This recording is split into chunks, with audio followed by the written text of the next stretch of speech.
Cada vez mais, os CEOs e presidentes das organizações estão se dando conta da importância da cultura. Vai ficando cada vez mais evidente o quanto ela é essencial para o sucesso de uma organização. Mas quais são os 5 pilares que devemos cuidar para que uma cultura possa se manifestar de uma forma saudável? Vem comigo na reflexão de hoje.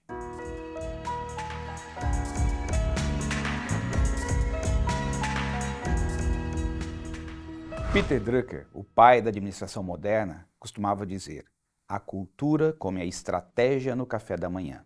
Por quê? Porque a cultura é o nosso jeitão de fazer as coisas. Quando você chega numa empresa e pergunta para a pessoa: mas por que você está fazendo isso? Ela fala: porque sempre foi assim. Aqui a gente sempre faz desse jeito. Ou seja, ele está expressando ali a cultura. Há empresas que têm uma cultura de competitividade interna. Há empresas que têm uma cultura de colaboração interna. Então a cultura dá o ritmo, o jeito como as pessoas fazem. Tem empresa que vem, as coisas já saem fazendo. Outras empresas param, pensam, analisam, refletem e quando estão certas do que fazer, que vão partir para a ação. Veja, são culturas distintas, porque a cultura dá o jeito de se comportar de uma organização. Então todas as vezes que uma empresa toma consciência e faz a sua reflexão de qual é a cultura que precisamos ter para que a gente possa continuar crescendo e prosperando no futuro, vai precisar trabalhar 5 pilares. O primeiro pilar é dar clareza para as pessoas da direção estratégica. O que compõe a direção estratégica? Bom, a direção estratégica vai dizer para onde nós estamos indo e como nós vamos. Então a direção estratégica, ela dá o posicionamento da empresa no mercado. Por exemplo, nós vamos melhorar a qualidade do nosso serviço para o nosso cliente, nós vamos nos posicionar para atender os clientes A e B, ou nós vamos nos posicionar para atender a classe C e D. Então perceba que quando você se posiciona, você está dando uma direção, você está informando para todos os colaboradores para onde nós estamos indo, como nós vamos, isso vai dar clareza para as pessoas de como elas devem agir, dos projetos que precisam ser implementados para melhorar. Então, a direção estratégica é um elemento muito importante de cultura, porque ela dá o tom para a nossa cultura.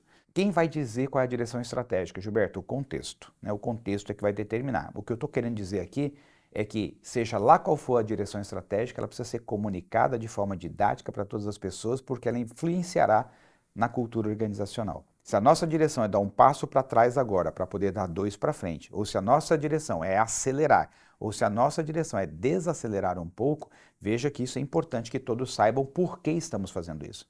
Quais são as informações do contexto que está fazendo com que a empresa então haja dessa forma. E aí vem o segundo pilar, que é o significado. É preciso dar um sentido para as pessoas. O ser humano precisa de um sentido, ele precisa entender o significado disso. Qual o significado, então, da gente acelerar? E aqui é muito importante o que a gente chama na Nortus de campo semântico. Construir um campo semântico é construir as narrativas que todos os líderes devem no dia a dia utilizar. As frases que vão fazer o papel dos mantras, aquelas frases que vão se repetir. Então, se a empresa está precisando recuar para ela repensar a sua estrutura, aí uma frase do tipo: vamos dar um passo para trás para a gente poder dar 2 passos para frente. Então, se isso vai sendo falado em todas as reuniões, você vai criando o quê? Um campo semântico que as pessoas vão entendendo. Por outro lado, se a gente compreende o seguinte: olha, nós vamos desacelerar neste momento no mercado, mas nós vamos acelerar na qualidade do serviço que vamos prestar para os nossos clientes. Então, você vai precisar aqui criar qual é a frase de efeito para isso. Por exemplo, uma que eu gosto muito, que conecta muitas pessoas, quando você faz uma mudança e vai desacelerar, e aí você fala: ó, é melhor um caramujo andando na direção certa do que um leopardo na direção errada. Então as pessoas começam a entender, a gente vai dar uma desacelerada, mas nós estamos na direção certa. Então essas metáforas são muito importantes para criar o campo semântico. O terceiro pilar é o estado emocional das pessoas, porque para cada um desses você vai ter que trabalhar uma emoção diferente. Quando você vai acelerar, você vai crescer, você vai dobrar de tamanho, você vai aumentar faturamento, é um tipo de emoção que você precisa na empresa.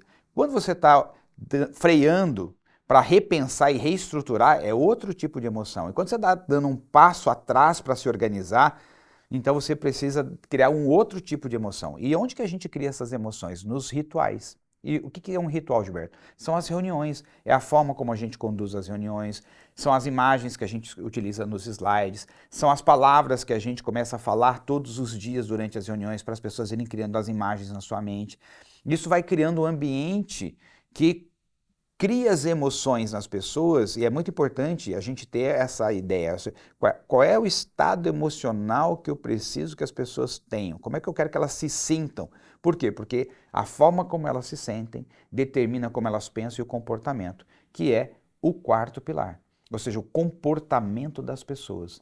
Como elas se comportam. E qual é o elemento importante dentro de uma cultura organizacional para isso? São os valores, porque o papel dos valores em uma organização é dizer o que a gente valoriza aqui, ou seja, que tipo de comportamento que se você tiver, nós vamos gostar. Então os valores muitas vezes têm que ser repensados e ajustados para que eles possam fazer esse papel. Os valores eles deixam claro o seguinte, olha, aqui se você agir dessa forma, a gente vê isso como algo muito positivo, porque o que a gente quer é que todo mundo se comporte dessa forma. Então a função dos valores é deixar muito claro para as pessoas qual o tipo de comportamento que a gente quer ver acontecer no dia a dia. E aí eles precisam ser trabalhados, reforçados nos encontros, nas reuniões, nos rituais. Então você perceba que esses 5 pilares eles estão sempre juntos. Eles estão sempre um fortalecendo o outro.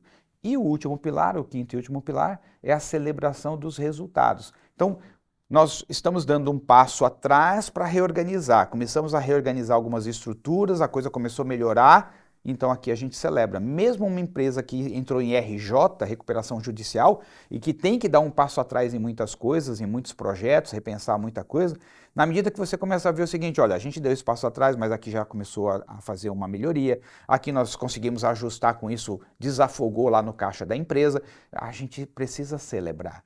Porque mesmo no passo atrás, as pessoas precisam sentir que nós estamos progredindo. Porque é possível sim, quando a gente está agindo conforme o plano traçado e estamos conseguindo executá-lo e os resultados vão aparecendo, eles precisam ser celebrados, os progressos precisam ser evidenciados, porque isso é que vai dar a energia de falar, estamos na direção certa, estamos fazendo a coisa certa. Então você acaba criando um ambiente, uma cultura alinhada com a direção estratégica da organização.